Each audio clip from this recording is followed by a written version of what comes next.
सत्साय बंदी छोड़ सदगुरु रामपाल जी महाराज की जय हो। सभी भाई बहनों से निवेदन है कि मेरी एक शंका है, ये दूध और गुड़ इन दोनों के मिला के खाने से क्या होता है? गुरुजी ने सत्संग में मना किया है। सत्साय जय हो बंदी छोड़ की। बंदी छोड़ सतगुरु रामपाल जी महाराज जी की जय हो। परमात्मा की सभी प्यारी आत्माओं को मुझ पवन दास का सत्साई। सत्साई भगत जी, आपने जो ये सवाल किया है कि भाई परम पूज्य सतगुरु रामपाल जी महाराज जी अपने सत्संगों में गुड़ और दूध दोनों एक साथ खाने से क्यों मना करते हैं, इससे क्या होता है?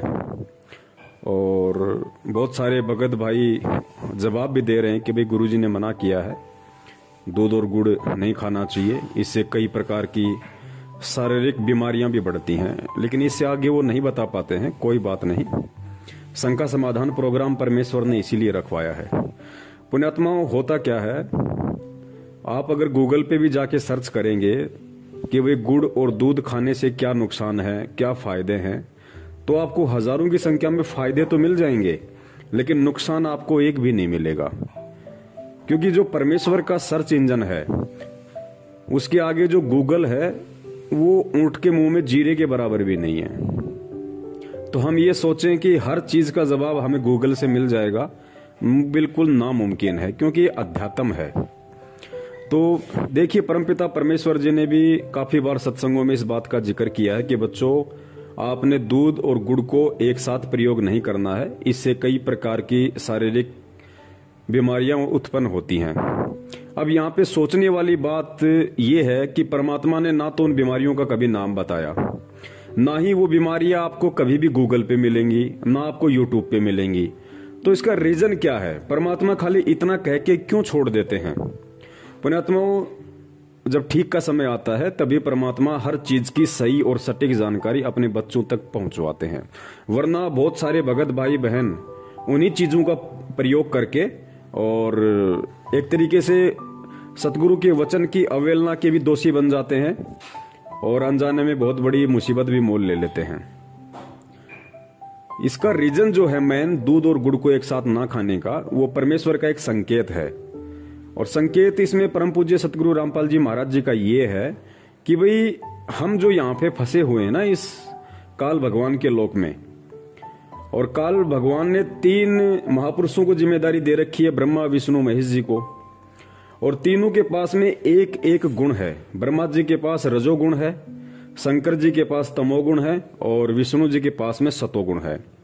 इन तीनों गुणों में से भी यदि जीव को सबसे ज्यादा भक्ति मार्ग में कोई बाधा उत्पन्न करता है, या यूं कह लीजिए कि परमपिता परमेश्वर कबीर साहिब जी के सत भक्ति मार्ग में यदि रजगुण तमोगुण सतोगुण इन तीनों में से यदि कोई ज्यादा जीव को प्रभावित करता है तो वो है रजोगुण, ब्रह्मा जी का रजोगुण। अब रजोगुण में काफी चीजें आती हैं, संपत्ति वगैरह जमा करना, माया वगैरह इकट्ठी करना, गाड़ी घोड़े आदि में रुचि, आसक्ति, ये सब जो है ये रजोगुण में आते हैं। और एक जो रजोगुण हम जानते हैं कि वे रजोगुण का जो मतलब होता है वो होता है काम वासना। तो यही वो मेन रीजन है कि गुड़ और दूध का दोनों का एक साथ प्रयोग करने से जो रजोगुण होता है वो बहुत ही बड़ी मात्रा में वो पैदा होता है जीव के अंदर, यानी काम वासना के प्रति जीव की उत्तेजना बढ़ती है। और ये जो काम वासना है, जो रजोगुण है, यही परमात्मा कबीर साहिब जी के भक्ति मार्ग में सबसे बड़ा गुण है। तमोगुण फिर भी इतना जीव को प्रभावी नहीं करता, सतोगुण फिर भी इतना प्रभावी नहीं करता, लेकिन जो रजोगुण है, इस रजोगुण के प्रभाव से स्वयं ब्रह्मा विष्णु महेश तीनों भी वंचित नहीं हैं। तो गुड़ और दूध दोनों का एक साथ प्रयोग करने से परमपिता परमेश्वर सतगुरु रामपाल जी महाराज जी के तत्व ज्ञान आधार से जो निष्कर्ष है वो ये निकलता है कि दूध और गुड़ दोनों का एक साथ सेवन करने से रजोगुण का प्रभाव बहुत ज्यादा होता है। जीव की भोग विलास काम वासना में उत्तेजना बढ़ती है, जो इस भक्ति मार्ग में सबसे ज्यादा बाधक है। इसलिए परमपिता परमेश्वर सतगुरु रामपाल जी महाराज जी ने गुड़ और दूध दोनों को एक साथ खाने से मना किया है, क्योंकि ये सबसे बड़ी बीमारी है। रजोगुण जो है यही सबसे बड़ी एक शारीरिक, आप इसको बीमारी कह लीजिए, मानसिक बीमारी कह लीजिए, सबसे बड़ी ये बीमारी है।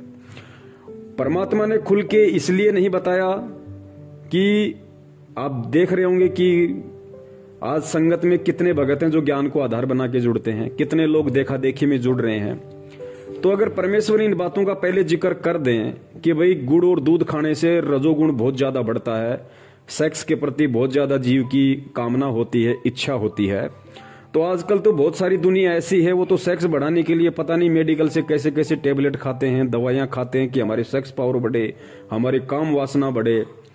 और कुछ लोग फिर ये गुरु जी का ज्ञान स्वीकार करेंगे, फिर गुरु जी के ज्ञान में वो साल भर रहेंगे, 6 महीने रहेंगे, 2 महीने बाद रहेंगे, वो इस मार्ग को छोड़ देते हैं। जो ज्ञान को आधार बना के नहीं चलता और नहीं जुड़ता है, सत्संगों को आधार बना के, वो इस मार्ग पे ज्यादा दिन नहीं टिक पाता। उसके बाद फिर उसके मन में काल वही रजोगुण वाली प्रवृत्ति पैदा कर देगा। तो फिर वो क्या करेगा, उसको मालूम पड़ जाएगा कि भैया रजोगुण कैसे बढ़ता है, काम वासना भोग विलास के प्रति इच्छा कैसे उत्पन्न हो, कैसे मतलब आप लोग जान सकते हैं। तो फिर वो दूध और गुड़ को ज्यादा मात्रा में खाना शुरू कर देगा, जो परमात्मा के भक्ति मार्ग में सबसे ज्यादा बाधक है। लेकिन अब ठीक का समय है, अब परमेश्वर की वो आत्माएं धरती पे हैं जिनका मकसद वास्तव में अपना मोक्ष करवाना है, तो उन आत्माओं को अब इन चीजों से कोई मतलब नहीं होगा। तो जब ठीक का समय आता है तो परमात्मा अपने जो भी संकेत होते हैं, इशारे होते हैं, अपने ही बच्चों को निमित्त बना के वो भगत समाज में हर जगह परमात्मा प्रचारित करवाते हैं और करवाएंगे।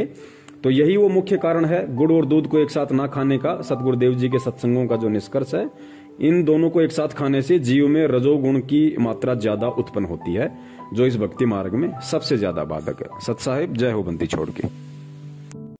तन मन शीस ईस अपने पे, तन मन शीस ईस अपने पे, पहले में चोट चढ़ावे जब कोई राम भक्त गत पावे हो जी, जब कोई राम भक्त गत पावे हो जी।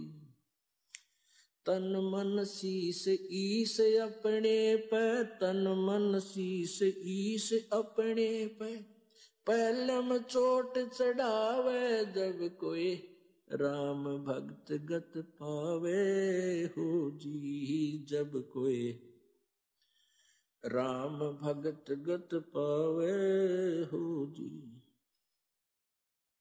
भाई सतगुरु तिलक अजप्पा माला, युक्त जटा रखवावे, सतगुरु तिलक अजप्पा माला, युक्त जटा रखवावे।